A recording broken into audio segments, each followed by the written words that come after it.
El cronista Teodoro Lavín León presentará su nuevo libro llamado Leyendas de Morelos. Este evento está preparado para esta tarde de jueves a partir de las 18 horas en el Museo Universitario de Arte Indígena, ubicada en la avenida Morelos, aquí en el centro de la ciudad de Cuernavaca. Y para hablar sobre el tema, para que nos ahonde sobre este nuevo libro, tengo el gusto de saludar a mi amigo Teodoro Lavín León, quien, bueno, pues esta tarde, como usted escucha, va a presentar este libro, Leyendas de Morelos. Toto, ¿cómo estás? Buenos días. Muy bien, David, muy buenos días. ¿Escucha? Ah, qué bueno. Sí, mucho gusto, gracias. Oye, la presentación va a ser el miércoles que entra, el miércoles 29 a las 6 de la tarde, ahí en el Museo Indígena, como tú lo dijiste. Entonces teníamos mal ese dato. Próximo miércoles. Sí, así es. Próximo miércoles. Bueno, pues platícanos, Toto, platícanos qué contiene este libro.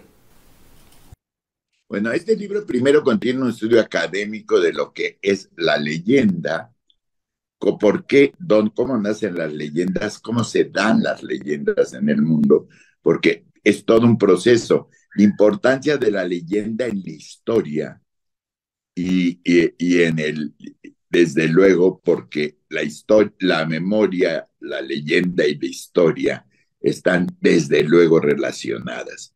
Porque como tú lo sabes muy bien, durante un tiempo la gente no escribía, la gente basaba el conocimiento de manera oral. Hay también un capítulo sobre la oralidad, a donde hablamos de la oralidad. Esa es la parte académica, tiene una base desde luego fundamental sobre tres ejes determinantes, el que es Ginsburg con el paradigma indiciario, Ricoeur y desde luego y Jiménez. Todos estos tres autores son la base que yo tomo para hablar sobre la leyenda en diferentes y desde luego desglosar cómo es una leyenda y a qué se debe una leyenda. Y después tenemos una serie de leyendas del estado de Morelos. Esta serie de leyendas es una investigación que yo hice durante 2 años para recopilarlas y volverlas a reescribir, mi querido David, porque hay que darles un tono más literario, sobre todo para un libro. Algunas son una investigación que mi madre hizo en 36, cuando se creó la Secundaria Federal Revolución Social, hoy Froilán Parroquín. Ella es la primera generación, bueno, mis padres, los dos son de la primera generación y mis tíos, ahí la mitad es de mi familia. Entonces, mi madre hizo una investigación sobre leyendas. Desde luego, ella las escribió y yo las reescribí, esas que hablan de un Cuernavaca, a donde, por ejemplo, el barrio del Santo Cristo, pues no existe más que, si te recordarás, en la calle de Leiva. Si vas bajando por la calle de Leiva, donde encuentras un pequeño monumento con una cruz, dice, este es el barrio del Santo Cristo. El barrio del Santo Cristo era un barrio importante en Cuernavaca, cuando el Boulevard Juárez todavía era una barranca, o sea, todavía se sembraba primordialmente maíz en toda esa barranquilla que, como sabes, por ahí desaguaba la gran fuente que estaba en el centro de Cuernavaca, porque antes de que existiera el agua potable, como lo tenemos ahora, de Gualupita, que era el lugar principal de producción de agua para Cuernavaca, venía todos conocemos los restos que están en Carlos Coaglia del acueducto, en un acueducto que llegaba hasta el centro de la ciudad, en Arista y en Arteaga. Había fuentes para que la gente ahí pudiera recoger su agua con los botes y llevarla a su casa. Eso desde luego es en la época colonial. Entonces son leyendas, algunas muy antiguas, otra que saqué directamente de los que participaron. Hay una leyenda sobre la poza de la Mancinac, que como tú sabes, el Mancinac es el deshielo del volcán Popocatépetl, el agua del deshielo del Popocatépetl, a donde me decía una gente de Zacualpan de Amilpas. Yo tuve una casa en Zacualpan de Amilpas muchos años. Entonces, una mañana en que estaba yo quejándome que querían que comprara boletos para una rifa, le dije, no, yo no tengo suerte. Y entonces esta viejita me dijo, ¿cómo? ¿No tienes suerte? Yo le digo cómo tener suerte. Váyase a nadar, váyase a bañar a la barranca, a la poza de la Mancinac. Ahí se bañaba el general Zapata. Y entonces me contó toda una historia sobre cómo Zapata se bañaba ahí y cómo enfrenta una batalla en Cuautla, que desde luego yo escribo, le pongo pues un poquito de literatura para que sea más atractiva, ¿no? Pero como me lo contó esta mujer, hay de todo tipo de leyendas, las dos, tres leyendas del Borda, de las costumbres de Cuernavaca a principios del siglo pasado, y diferentes tipos de leyendas. Hay de todo, querido David. Toto, de costumbres de Cuernavaca, ¿qué nos puedes decir de estas, como dices tú, de principio del siglo pasado? ¿Qué costumbres habrá en Cuernavaca o habría en Cuernavaca que ya no, que quizá ya no realizamos, ya no tenemos? No, pues ya no tenemos los barrios. Por ejemplo, el barrio del Santo Cristo era un barrio que existía, es una pedazo de la calle de Leiva. Ya no existe, ya está perdido, ya no existe la pequeña capilla que había, ni está hecho eran terrenos rodeados de bardas ¿cómo se llaman? De piedra, que se comunicaban una casa con la otra, ¿no? Tenemos costumbres especiales, yo creo que una muy importante son las flores del pericón. Las cruces del pericón del 28 de diciembre son cruces que se hacen después de existe toda una leyenda prehispánica. ¿Por qué? Porque es una leyenda en la cual se señala que hay un pleito entre tepostecas y tlahuicas por el teponaztle, porque a través del teponaztle, el teponaztle está en el ayuntamiento de Cuernavaca, lo puedes ver subiendo la escalera, ahí se encuentra el famoso teponaztle. Hay otro, desde luego, en la capilla principal de aquí de Ocotepec, en la capilla de la Candelaria, que es la capilla más vieja de Ocotepec. Ahí está este instrumento que en el mundo mesoamericano, antes de la llegada de los españoles, lo utilizaban a través de su sonido para comunicarse con las deidades en las que ellos creían. Entonces hay un pleito entre tlahuicas y tepostecas, y después de la batalla, ellos utilizan las flores del pericón para tapar los cuerpos, para que no empezaran el mal olor, y ellos cortaban el pericón, porque el pericón lo puedes utilizar como radiolito. O sea, si tú lo dejas que se seca y lo prendes, se van los moscos y las alimañas.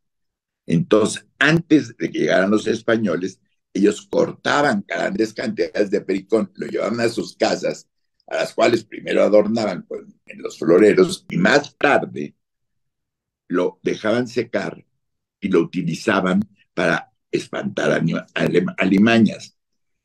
Cuando llegan los ¿Unos cruces de pericón en las casas tiene algo que ver?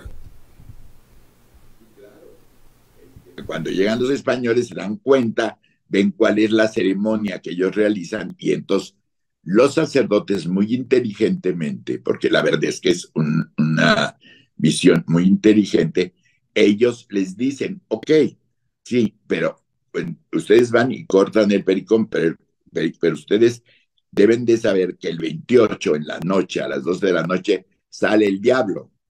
Y entonces tienen que hacer cruces con esta planta que es el pericón, para que el diablo no entre en tu casa.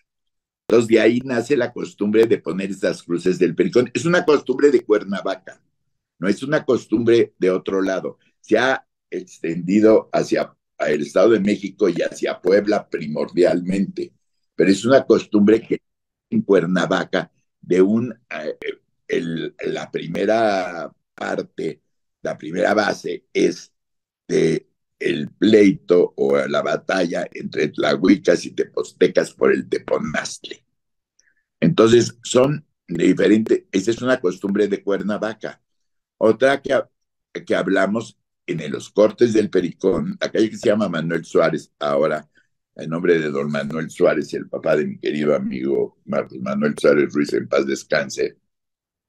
Esa calle se llamaba Pericón, ¿por qué? Porque en esa loma crecía el pericón, estaba totalmente abandonado. No sé si recuerdas la portada de mi libro anterior, que tiene el puente Porfirio Díaz, y hacia No, arriba, no. la calle de Chamilpa, no se ve más que la casa antigua, lo que le dicen la Casa Azul, que ahora ha remodelado el hijo de Lea Gutiérrez Quintanilla, pero que era la casa de los abuelos o bisabuelos de Lía, pero no había nada más hacia arriba. Entonces la gente iba hacia la loma de Mirabal a cortar el pericón para poner sus cruces, y el día 28 se hacía como una feria en esa zona. De ahí nació una leyenda, por ejemplo, la leyenda del Callejón del Diablo. Acuérdate que ese camino que pasa a donde, exactamente en el lugar a donde Cortés tira el primer árbol para que pasen las tropas hacia Cuauhnáhuac, en ese mismo lugar hay una pequeña callecita que va a salir a la calle de Morelos. Esa, ese callejón, el Callejón del Diablo, se llama así porque hay una leyenda sobre una niña que vendía charamuscas en la fiesta del Pericón. Se va a hacer arrumacos con el novio ahí en la barranca, está pegado a la barranca, entonces desaparecen y hay toda una leyenda sobre que es un lugar a donde se aparece el demonio. O sea, son leyendas de las costumbres antiguas de Cuernavaca.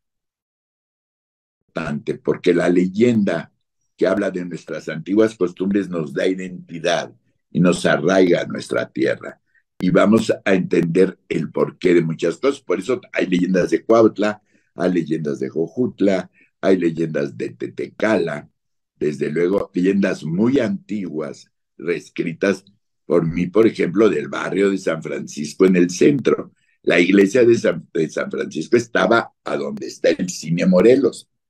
Entonces hay fama de que hay una maldición, que la que es la encargada de cuidar la iglesia, cuando la tiran para hacer el Teatro Morelos, porque se hace desde primero como teatro, es más, tenía palcos, etcétera, etcétera.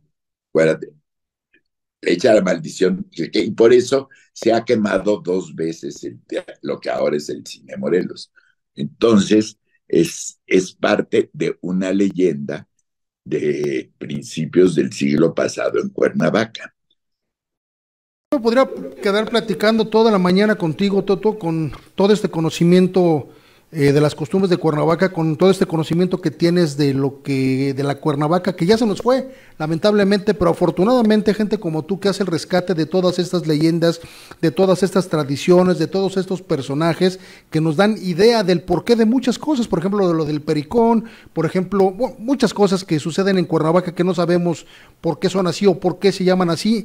Gente como tú está haciendo este rescate y la verdad lo agradecemos las generaciones más jóvenes. Por eso tú el próximo 29 de noviembre, en punto de las 18 horas, tú estarás presentando este libro, Leyendas de Cuernavaca, en el Museo de Arte Indígena de la Universidad Autónoma del Estado de Morelos, Toto. Sí, es en un edificio muy representativo para mí. Primero porque es un edificio que el Consejo Universitario le puso el nombre de mi padre, primera. Y segunda porque es mi preparatoria. Ahí yo hice la preparatoria y muchísimas generaciones de, de, de ahora, de las gentes de Cuernavaca, estudiamos ahí. Entonces, es regresar al inicio de nuestro conocimiento de la educación superior en el mismo edificio, que además se hizo una remodelación extraordinaria. El edificio está bellísimo. La prueba es que están ocupados todos los días. Hay diferentes actos. Aquí yo fui el sábado a una conferencia de David Anguiano muy interesante sobre, ¿cómo se llama? nos explica. Él fue controlador que crea los controladores aéreos en México, el colegio, y él es el primer presidente el que logra que se les dé una cédula profesional a los controladores aéreos. Entonces, muy interesante, nos habló también de cuáles son las perspectivas del aeropuerto que tenemos en Morelos, el que dicen de Cuernavaca, que como todos sabemos está en Xochitepec. Pero yo creo que es un lugar muy emblemático, muy en el centro de Cuernavaca, y todo el mundo está invitado, David. Esto es abierto a todos los que quieran ir. Va a presentar mi libro, primero, una gente a la que yo le tengo un gran aprecio, que fue mi maestro, una cosa rara en la administración, y que es un hombre que ha creado maravillosamente bien, ha hecho, ha recorrido el mundo, y es un fotógrafo extraordinario, una gente de Cuernavaca, porque es paisano nuestro, que es Adalberto Rosalay, y la otra presentadora es la hija de Carmen Celia. Carmen Celia es la nieta de la famosa, creo que una de las primeras mujeres que luchan por salir adelante, que es Celia Muñoz Escobar. Celia Muñoz Escobar, junto con mi papá y mi mamá, son de los fundadores del Instituto de Educación Superior del Estado con mi tío Bernabé del Díaz, ¿no? Entonces, son gente, ella acaba de terminar, está doctorada en literatura, y además de ser la bisnieta de Celia Muñoz Escobar, acaba de ganar un premio en literatura. Entonces, es una morelense que nadie conoce realmente, y que a mí me da mucho gusto que me haga el favor, porque ella está trabajando en México, aquí no hay donde lo pueda hacer. Es una morelense importante, de esos que se pierden yéndose fuera de nuestra ciudad, pero que tiene unas raíces muy profundas de nuestro estado. Tú sabes que Celia Muñoz Escobar no solo fue diputada, sino política, maestra, creó la educación en los kinders de todo el estado, sino además fue una poetisa y una escritora. Entonces, hay un libro muy famoso de Celia que yo le decía a mi tía Celia, que se llama El Cantarito. Entonces, creo que son parte de la gente vieja de Cuernavaca que ha hecho algo, y que creo que debemos de buscar a través de estas cosas, como las leyendas, reafirmar nuestras tradiciones. Aquí el gobierno no le interesa, no, no ha hecho nada. Si tú vas a Europa, y yo hice un comparativo de leyendas mexicanas con leyendas de Andalucía, o sea, de Sevilla, estuve allá haciendo una estancia de investigación 4 meses, y hay una producción inmensa de material sobre leyendas y sobre tradiciones de esa maravillosa ciudad que es Sevilla, ¿no? A donde hay muchísimas cosas nuestras. Es más, encontré una leyenda que es la misma en Sevilla y aquí en Cuernavaca, que es la leyenda El Puente de la Emperatriz. O sea, que te das cuenta de la influencia de la vieja Andalucía sobre México, ¿no? Y sobre nosotros, desde luego. Yo te agradezco mucho esta charla, la verdad es que está interesantísimo. Yo me podría pasar toda la mañana platicando contigo, porque siempre tienes tema y tienes datos nuevos, y la verdad que es delicioso esto que tú haces de recopilar la historia, de rescatar datos, de rescatar personajes, y que bueno, la verdad nos los entregas sin ningún tipo de interés, más que conozcamos pues las nuevas generaciones de lo que fue, de lo que ha sido Cuernavaca, y esto que nos permita sentirnos orgullosos de nuestras raíces. Toto, pues nos vemos el próximo 29 de noviembre a partir de las 18 horas en el Museo de Arte Indígena. Yo no sé por qué dije que era hoy a las 6 de la tarde, no sé en qué me equivoqué, no sé por qué lo vi así, pero es el próximo 29 de noviembre a las 18 horas en el Museo de Arte Indígena, la presentación de tu libro Leyendas de Cuernavaca. De Morelos, es de Morelos. Son de todo el estado de Morelos. Hay muchas de Cuernavaca, pero también hay de todo el estado, ¿eh? pendientes, nosotros nos vemos por allá y muchísimas gracias. Gracias por el espacio y un saludo afectuoso, mi querido David. Te tomando un abrazo a su casa. Gracias, igualmente, hermano. Gracias a Toto Lavín por esta entrevista, esta charla. Vamos a ir a la presentación de este libro, por supuesto. La verdad a mí me gusta mucho, me interesa mucho. Y la verdad Toto Lavín es un deleite siempre charlar con él.